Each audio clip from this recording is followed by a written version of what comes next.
I love a heist movie. Ocean's 11, The Hot Rock, Stanley Kubrick's The Killing, Chicago native Michael Mann's Thief, and Heat? I could go on and on. I mention this because today's episode involves a heist that happened here in Chicago in 1974. This is the story of the great Purolator Armored Express heist. I'm Tommy Henry, and this is the Chicago History Podcast.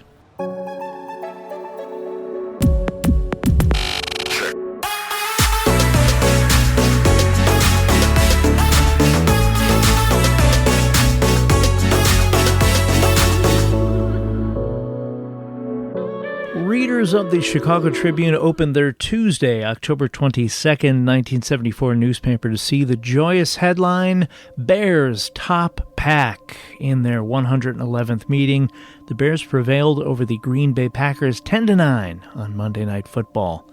The other big headline in that paper, Vault missing $3.8 million. With an appropriate exclamation point. For reference, $3.8 million is roughly $21.5 million in today's money. Here's how this story played out. Shortly after 1 a.m. on Monday, October 21st, 1974, a heat alarm on the control console at the Wells Fargo Central Alarm Company began blinking. One of the two money vaults at the nearby Purolator Armored Express building at 127 West Huron Street was indicating excessive temperatures. The alarm company notified the Chicago Fire Department and Purolator. Firemen arrived and were met at the door by 28-year-old Ralph Marrera, a Purolator guard armed with a shotgun.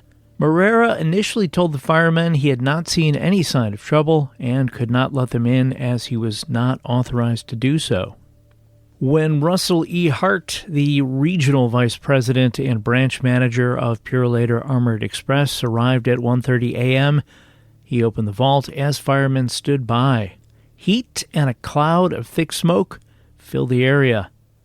Inside the vault were gasoline bombs attached to fuses.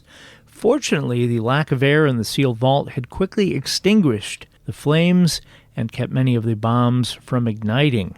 It was obvious to all present a theft had occurred, and the fires were likely set to destroy evidence. It was also pretty clear that the persons who accessed the vault did so without damaging the vault, and likely had the combination. The headline on the Wednesday, October 23rd Chicago Tribune read, "Two hunted by FBI in $3.8 million theft." Under that, vault guard is third suspect. The FBI had issued a nationwide alert for two Chicago men, Charles Marzano, 42, of Cicero, Illinois, and Peter J. Gushy, 45, of Oaklawn, Illinois, and a 1974 green Ford Econoline van.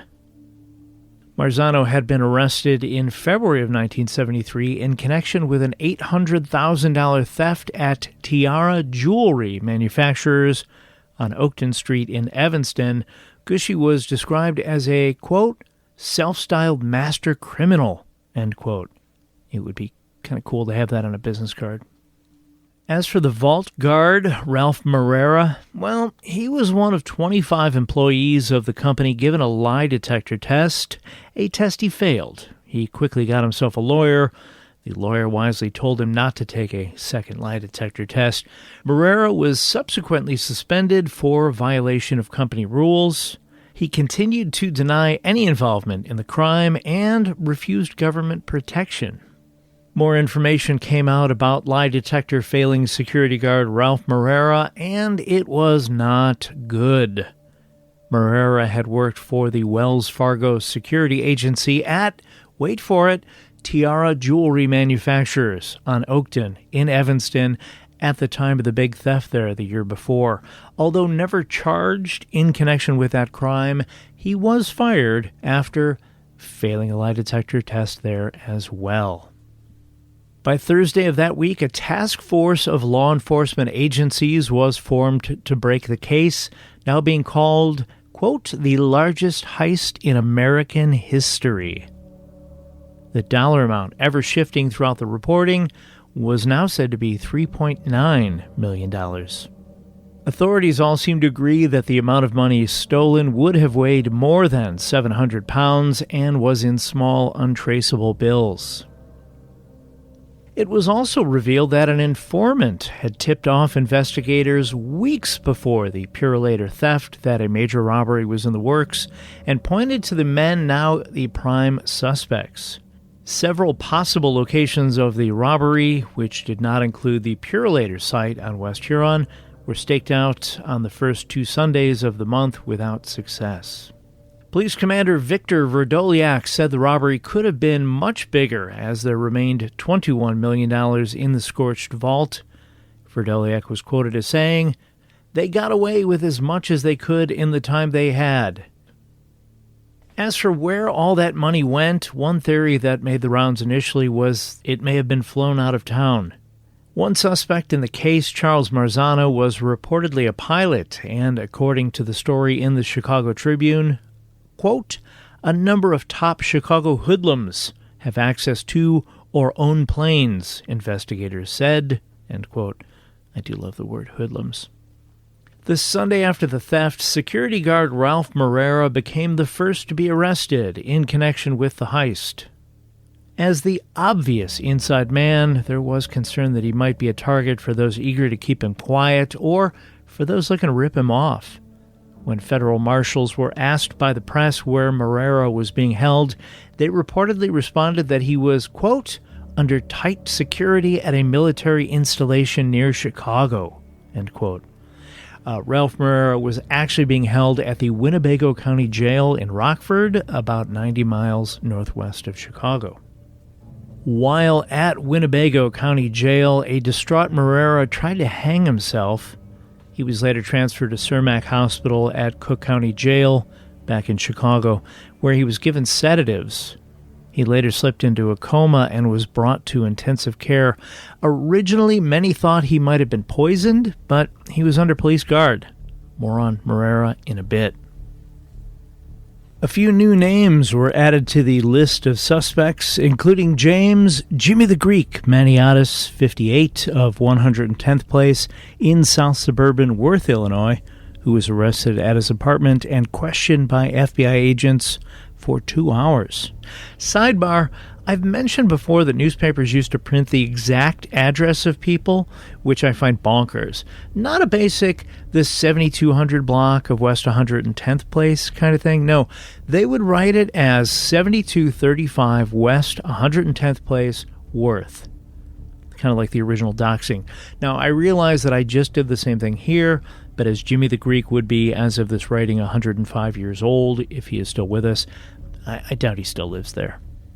I mentioned earlier that the FBI was looking for a 1974 green Ford Econoline van. It would later be revealed to have been procured by Jimmy the Greek Maniatis, with scrapings of red paint reportedly found in the van that matched paint from the vault lockers that held the stolen money at Purolator. Within 2 weeks of the robbery, 6 men were arrested for the heist, including the aforementioned names, as well as William Marzano, 31 of Berwyn, who turned himself in 11 days after the theft. The most dramatic arrests happened not in the Chicago area, but in the West British Indies on Grand Cayman Island. Charles Marzano, 42, of Cicero and cousin to William Marzano, and Luigi D'Afonso, 27, were nabbed by British authorities acting on tips from FBI agents. The 2 men had been staying at a Holiday Inn since October 22nd, 2 days after the heist, paying for everything, including small expenses, with $100 bills. Marzano had rented a safe deposit box at the hotel and berated an employee who opened the box for him when the men checked out of the hotel. The box was overflowing with $100 bills. Marzano and D'Afonso were arrested at the Grand Cayman Airport while waiting for a flight to Costa Rica. They were carrying $26,000, believed to be part of the cash from the heist. Authorities admitted that had the men made it to Costa Rica, extraditing them back to the U.S. to stand trial would have been difficult. They were nabbed, by the way, 10 minutes before the flight departed. One of the men in custody, 47-year-old Peter Gushi, had already admitted to taking part in the crime and, facing a long prison sentence, implicated the others. Confident they had all the perpetrators in custody, authorities laid out the course of events leading up to the robbery and the time up until the criminals' arrests.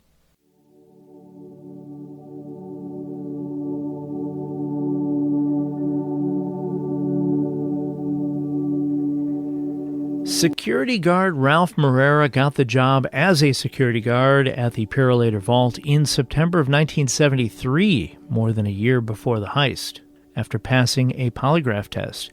With access to the offices, he was able to find the combination to the safe written on a piece of paper that was carelessly left out.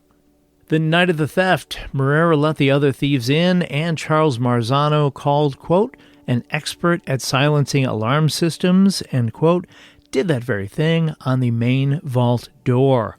Once the vault was opened, Marzano circumvented 2 other alarms inside the vault. Although the thieves knew they had up to 3 hours before anyone would show up, the actual crime took less than a half an hour. The thieves loaded the Ford Econoline van with 1,000 pounds of cash, later found to be $4.3 million worth.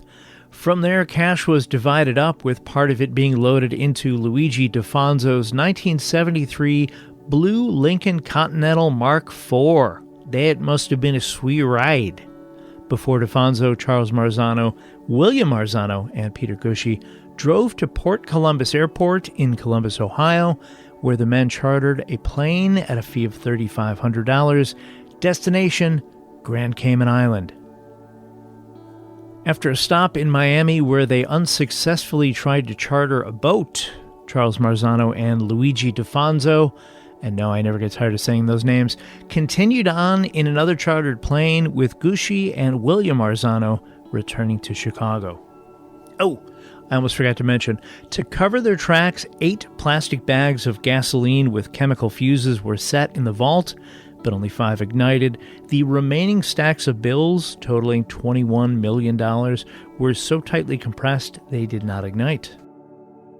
On Grand Cayman Island, a man believed to be Defonzo arrived carrying a briefcase and 2 large suitcases, quote, so heavy each required 2 men to lift them.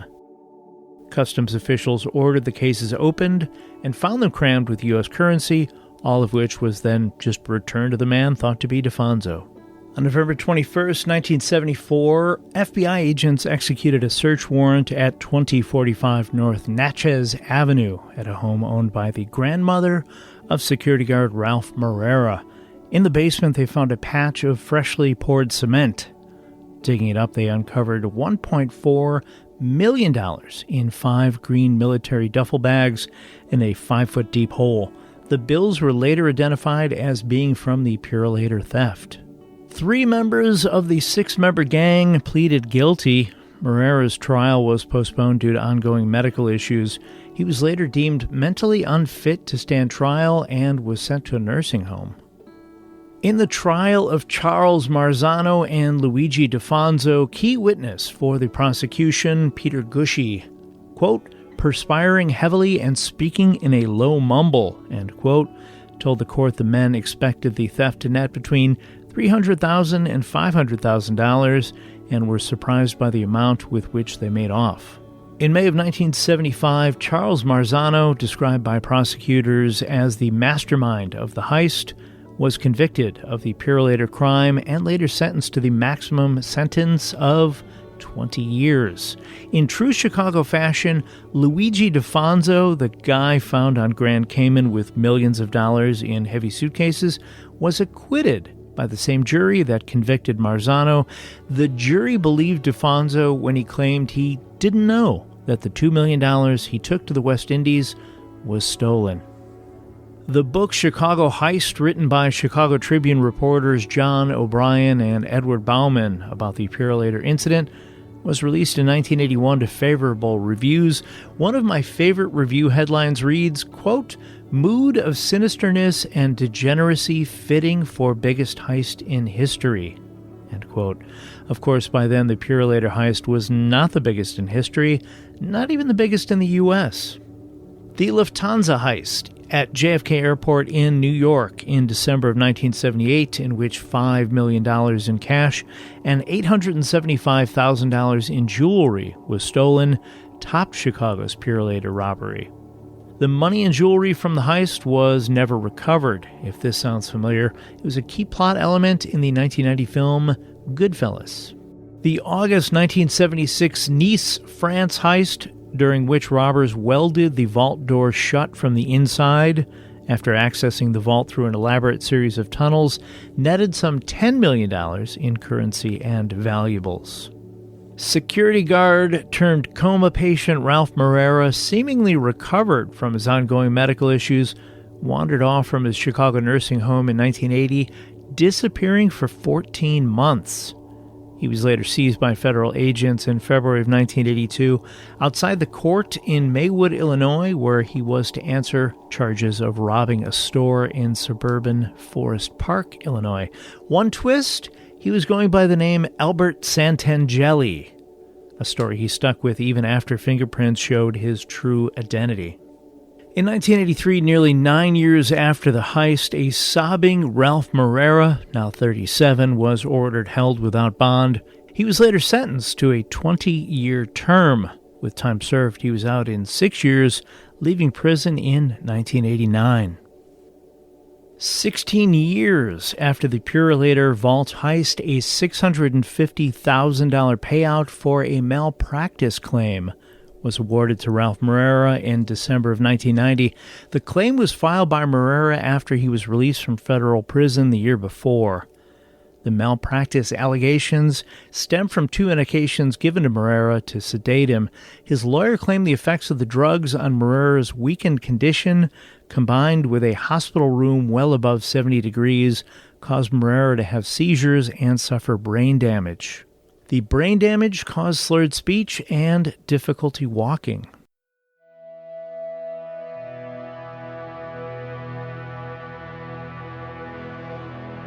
Luigi DeFonso, the guy acquitted after claiming he didn't know that the $2 million he took to the West Indies was stolen, moved to Orange County in California and set up a company called DFJ Italia. DeFonso and his company were later charged with bilking 700 investors out of $40+ million in an elaborate Ponzi scheme. In August of 2000, just hours after a judge awarded legal possession of his $5 million Laguna Niguel home to the trustee overseeing his company's bankruptcy, 52-year-old DeFonso, who had also recently been diagnosed with kidney cancer, took a fatal dose of meds. His death was later ruled a suicide. Of course, in a story with this many different angles, it should be no surprise that a few months after the apparent suicide of Luigi DeFonso in 2000, it was announced that a movie about the Purolator theft, based on the book Chicago Heist, was in the works. While Joe Mantegna and Ray Liotta were set to star, it does not appear the film made it past the planning stages. The Purolator building on Huron is long gone. That address is currently the home of the Godfrey, a boutique hotel just a few blocks from Michigan Avenue's Magnificent Mile. There is an estimated $1.2 million from the Purolator heist that has never been recovered.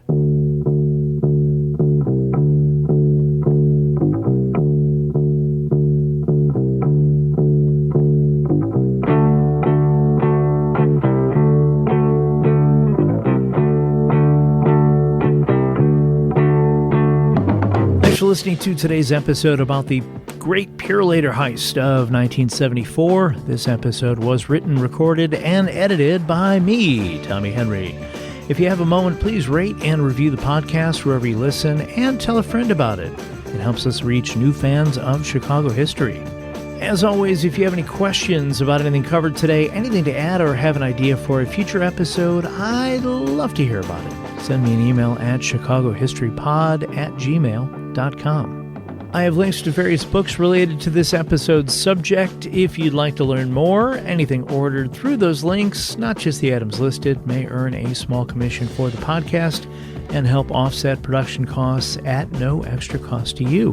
Check out the Chicago History Podcast Twitter, Facebook, and Instagram pages for articles and pictures related to this episode and past episodes posted throughout the week. The original art for the Chicago History Podcast used on the social media pages was created by John K. Schneider. Sincerely, thanks, Johnny. He can be found at AngelEyesArtJKS on Instagram or via email at angeleyesartjks@gmail.com. I will be back soon with more stories from Chicago's history. Until then, get out and explore when possible, learn more about whatever city you live in, and stay safe.